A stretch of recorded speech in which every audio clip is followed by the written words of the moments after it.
बिस्मिल्लाहिर्रहमानिर्रहीम। अस्सलाम वालेकुम। माँ के अनमोल खाने में खुश आमदीद।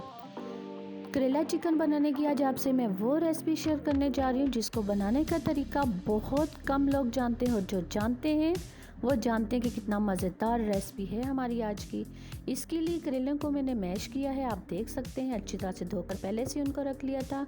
तकरीबन 1 kg मेरे पास करेले थे, जिनको मैंने ऊपर का छिलका उतार के उनको धोकर फिर उनके अंदर का गंद भी निकाल लिया था मैंने। और निकालने के बाद उनको मैशर की मदद से अच्छी तरह से उसी तरीके से मैश किया है जिस तरह से हम गाजर को करते हैं या किसी भी और सब्ज़ी को करते हैं।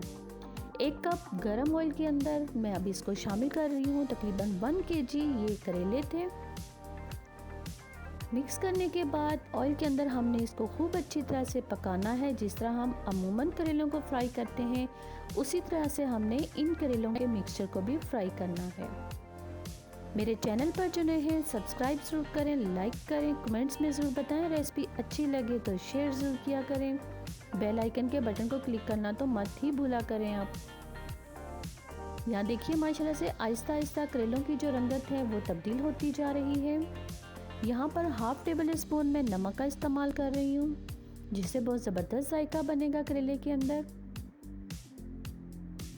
ये करेले बनाने का वो तरीका है जो बहुत कम लोग जानते हैं, और जो जानते हैं वो ये भी जानते हैं कि जब हम इस अंदाज से करेले बनाते हैं तो घर वाले उंगलियां चाटने पर मजबूर हो जाते हैं। फ्लेम ऑफ कर दी है, इनको मैं निकाल कर साइड पे रख लूँगी। उसी ऑयल के अंदर तकरीबन ये 3 अदद प्याज है मेरे पास, जिनको मैंने चॉप कर लिया था, और इनको गोल्डन ब्राउन होने तक पकाऊंगी। शुगर के मरीज़ जो हैं उनके लिए करेले बहुत ज़रूरी हैं, उनको बना कर दिया करें। करेलों का जो अर्क है वो आप शुगर के मरीज़ को निकाल के दीजिए तो यकीन जानिए उससे उनके शुगर में बहुत फ़र्क पड़ जाता है। और करेले का सालन तो बहुत ही उनके लिए कारआमद है। यहाँ पर 500 ग्राम चिकन है, जिसे पहले से ही धोकर मैंने खुश्क करके प्याज के साथ शामिल कर दिया है। इनको गोल्डन ब्राउन होने तक पकाऊंगी मैं।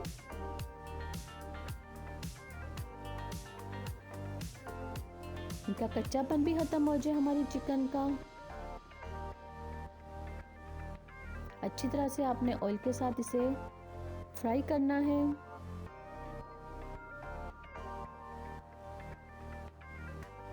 टमाटर है यहाँ पर तकरीबन 4 अदद, जिनके बीज निकाल कर मैंने मोटा मोटा कटिंग करके वो भी शामिल कर दिया है। शामिल करने के बाद इनको अच्छी तरह से हमने फ्राई करना है चिकन और प्याज के साथ।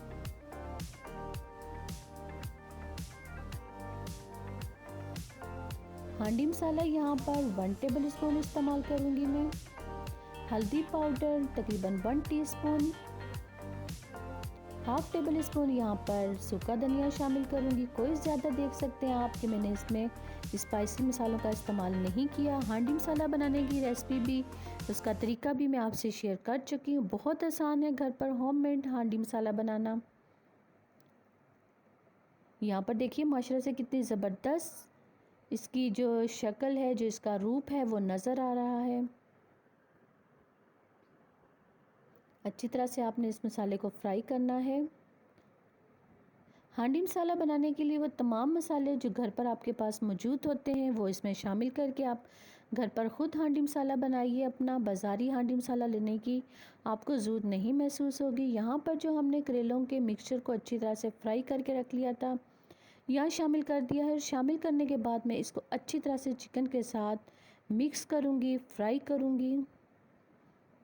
नमक मैंने करेलों के साथ इस्तेमाल किया था, जब मैं मसाला बना रही थी उस वक्त नमक का इस्तेमाल नहीं किया।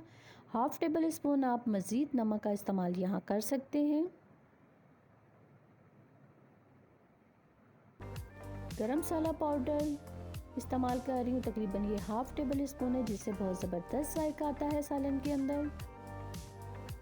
ये भी होममेड गरम मसाला है।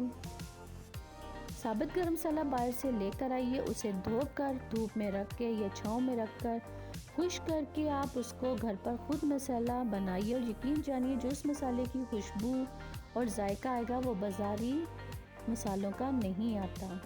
सालन हमारा अल्हम्दुलिल्लाह से रेडी हो चुका है। मैंने डिश आउट भी कर दिया है।